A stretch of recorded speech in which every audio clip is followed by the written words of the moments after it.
Welcome to Vigilant News, everybody, for December 8th, 2021. We have another update for you about the Ghislaine Maxwell trial. Before we get started, I just want to go ahead and introduce my co-host, Ryan Delarme from Underground Newswire. Ryan, how are you doing? I'm doing well. Always a pleasure to be here. Thanks, Ryan. We've got interesting updates for you today. If you haven't already done so, go ahead and check the link in the description for Subscribestar. That's how we get supported on a monthly basis. For as little as the price of a cup of coffee, you can support us. We really appreciate that. You can also support us by going to stillnessinthestorm.com/donate. And we have a big stream coming out tomorrow with an amazing guest who's got some awesome information you're definitely going to want to check out about all the stuff that's happening. He's got some amazing health things that you definitely want to know about. So go ahead and check us out there. That's tomorrow at 5 p.m. And with that, we got an update for you today from the trial. So what do you got for us today? Well, today was day 8 in the what was supposed to be 6-week trial of Ghislaine Maxwell. It's starting to look like it might be 2, possibly 3 weeks. The trial, which was originally slated for 3 to 6 weeks, is probably going to be wrapping up sooner than expected. This comes as little surprise considering that the defense, the prosecution, and the judge all have intimate ties to the political establishment. So on Tuesday, the third Maxwell accuser testified that she was abused by Jeffrey Epstein at his Palm Beach mansion more than 100 times, beginning when she was 14 years old. The alleged victim, who testified using only her first name, Caroline, said Maxwell once felt her naked breasts at the age of 14 and told her that she had, quote, a great body for Mr. Epstein and his friends. The next individual to take the stand today, going by the name Sean, was an ex-boyfriend of the accuser, Caroline. Sean apparently dated Caroline starting when she was 14 and he was 17. Sean said he routinely drove Caroline to Jeffrey Epstein's mansion in Palm Beach, Florida in the early 2000s, corroborating her testimony from yesterday. She was a child, he said of Caroline. After Sean, Nicole Hess, who worked for Epstein in the early 2000s, was the next to take the stand. She testified about taking phone messages for the late financier's Palm Beach mansion when he wasn't home. Hess claims it was Maxwell who instructed her on where to jot down the messages. Prosecutors also had her authenticate a sealed exhibit showing a call to the estate in August 2004 from Caroline, the same name as one of Maxwell's alleged victims. Prior to the lunch arrest, we saw another former pilot of Epstein's take the stand. So we already had the first pilot take the stand in the first couple of days, and now another one is taking the stand. The second pilot to testify, David Rogers, told Assistant U.S. Attorney Maureen Comey, the daughter of the disgraced former FBI Director James Comey, that he flew Epstein and Maxwell accuser Virginia Roberts Giuffre a total of 32 times in the early 2000s. Comey rattled off a number of flights from a logbook prosecutors obtained that show Epstein, Maxwell, Roberts, and a number of other people flew together across the U.S. and abroad. The flights included a 2001 trip from Spain to Morocco that Roberts, Maxwell, and Epstein all took, according to the logbook. Other flights included numerous trips from airports near Epstein's properties in New Mexico, New Jersey, Florida, and the U.S. Virgin Islands. That would be Little St. James Island. Rogers also testified he piloted a total of 4 flights with Maxwell accuser Jane on board, who was the first accuser in the trial. The flight logbooks produced by pilot David Rogers are heavily redacted to the point that Judge Allison Nathan had asked prosecutors to review the redactions and produce new logs that are not as blacked out. Wow. Prosecutors have said the redactions are there to protect third parties, but as Julie Brown of the Miami Herald notes, many of the passengers on Epstein's planes have long since been known to the public. So this was discussed in the trial. Mr. Rogers is asked if he ever found items indicating sexual activity had taken place aboard the plane, to which he said he did not. And that's about all we have for today. Okay. Well, one thing I thought was interesting is the The fact that who went to Morocco again? It was Epstein, Maxwell, and Roberts, who is Virginia Roberts, the gal who has got the lawsuit against Prince Andrew. Got it. Okay. So I'm sure a lot of people are aware, but Morocco, specifically Tangiers, I believe, but I think it's all of Morocco, has been kind of a safe haven slash prime real estate location for all sorts of child trafficking. Pederast reaching all the way back into the first Elizabethan administration, or I'm not sure that's the right word for court. Yeah, there you go, Elizabethan courts.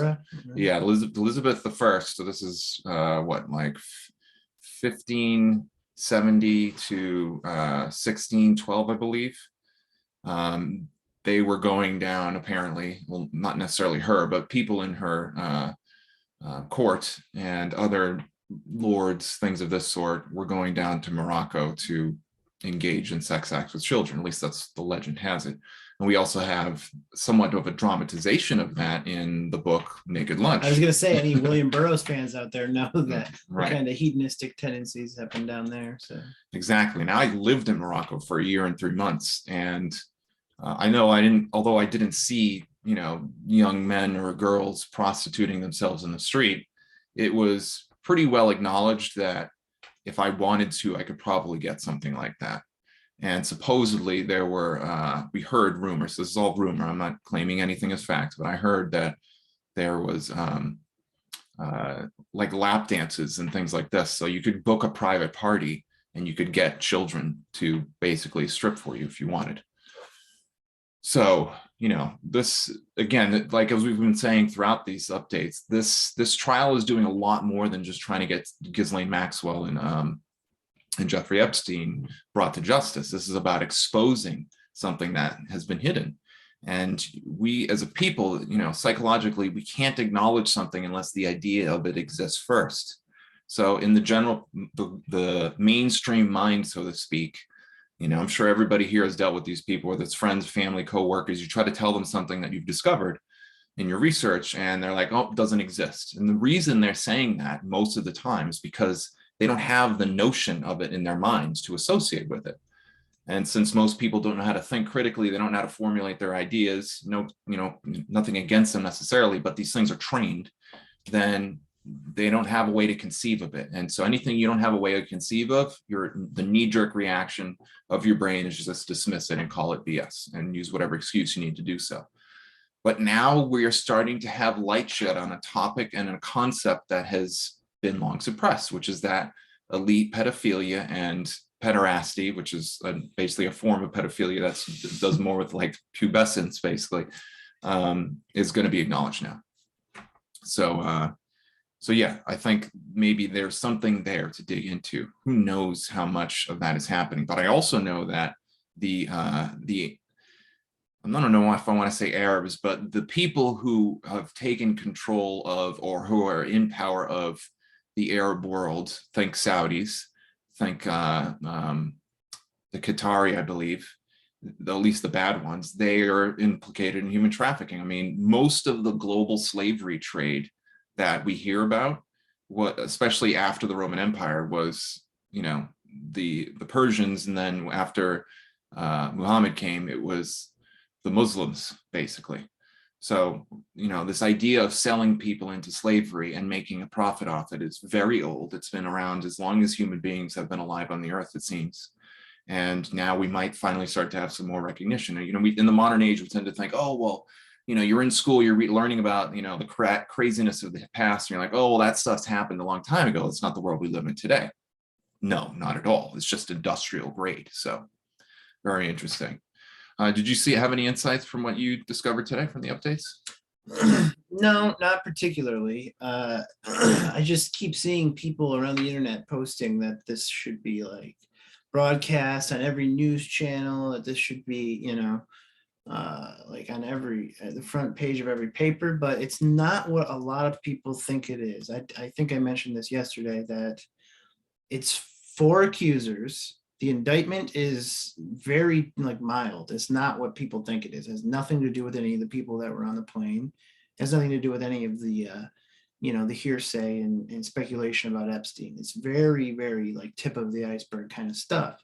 So even if this plays out to like the most, I guess, hopeful extent where there is some sort of accountability, it's still not going to like, it's not going to really get to the meat of the things that these people are guilty of. Right. So I think we should hope and expect maybe more stuff will come out in the future, more lawsuits. Maybe this will lead to something else. Yeah, that's pretty much all I have to say. It's unfortunate that the prosecution is going to be wrapping up probably early tomorrow. Right. And this was supposed to go for 6 weeks. But again, it's not a surprise considering you got James Comey's daughter as part of the prosecution. Precisely. Yeah, that's what I was thinking too. Well, I mean, I think anybody who has a sense of what's the depths of how dark things get knows that this trial was just the tip of itself, a kind of tip of the iceberg. It's just this first step and hopefully a long line of steps. So we shall see what emerges. And the interesting thing that we'll see about the defense is what they try to do to degrade everything. Yeah, try to catch them in like forgetting something or just any little like hiccup in their story. That's Right. pretty much what they're doing. But that quote, I mean, if it can be substantiated, when she was 14 years old, Maxwell was fielding this gal's breast and saying, "You're going to be great, prime meat for Epstein and his buddies." I mean, that's pretty damning. Very damning. I mean, it's shocking for us to even conceive of that level of immorality and abuse, that you basically treat a child like a piece of meat that can be lawed and traded, on the private market. But if these people, if Maxwell is herself the victim of familial abuse, and if people like Savali and Jay Parker and others alleged insiders of the elite are true, then the cabal has a well-proven and tested and effective abuse system that is so mind-bogglingly disturbing that we can barely imagine. I mean, some of the stuff that Savali was talking about and Jay Parker, it's like, really? Like, it sounds like it's a fantasy novel. Right. And I would say that for now, until further proven, most people when they read this Savali speaks stuff, it's like, it's too horrifying to consider that that's reality. Right. And I mean, we can't really prove any of that stuff beyond like, I guess we could lay out all of the supporting evidence, which would take forever, but the average person isn't going to sit and digest all that. But this kind of stuff like it's like creating a bridge to that kind of darker reality. So yeah, precisely. I mean, if you look at the sketch artist photos or pictures, I should say, of Ghislaine Maxwell, the fact that she's almost like giving people the evil eye, especially the artist, in my mind suggests that she's in a mode of thinking that she's kind of like the princess of the world. Like, she probably thought she was untouchable. She was probably sat on Daddy Maxwell's lap when she was younger and told all sorts of things that she would never be touched. She could do this business. She could be a child trafficker. She herself was probably abused at a very early age to such an extent that she doesn't even conceive of the immorality and depravity of what she's doing.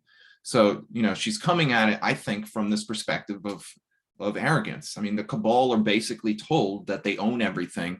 It doesn't matter what you do. We own the justice system. There's no recourse. There's no repercussion. There's no justice ever coming. So do whatever the hell you want, basically, within reason. And what does Trump say? I mean, not only was he accused or was he asked the question, and I have to be careful because this is going to go on YouTube, but he was asked a question and the media was like, well, they're saying that you're rounding up like an elite pedophile ring. And he's like, is that a bad thing?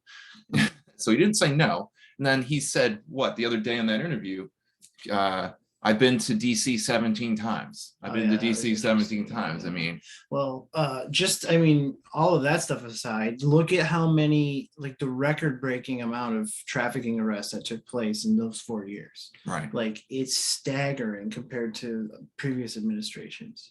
Exactly.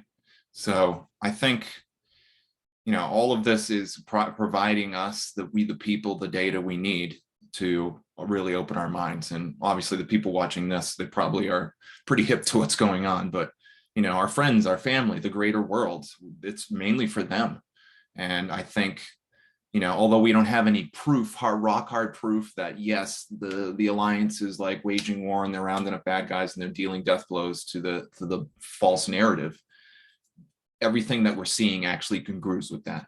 So very interesting, lots of good stuff coming. Probably have a really awesome opportunity to get into a lot of cool things tomorrow for the larger stream. We got a lot of cool stuff set up for you. So if you enjoyed these, you're going to love the larger stream tomorrow.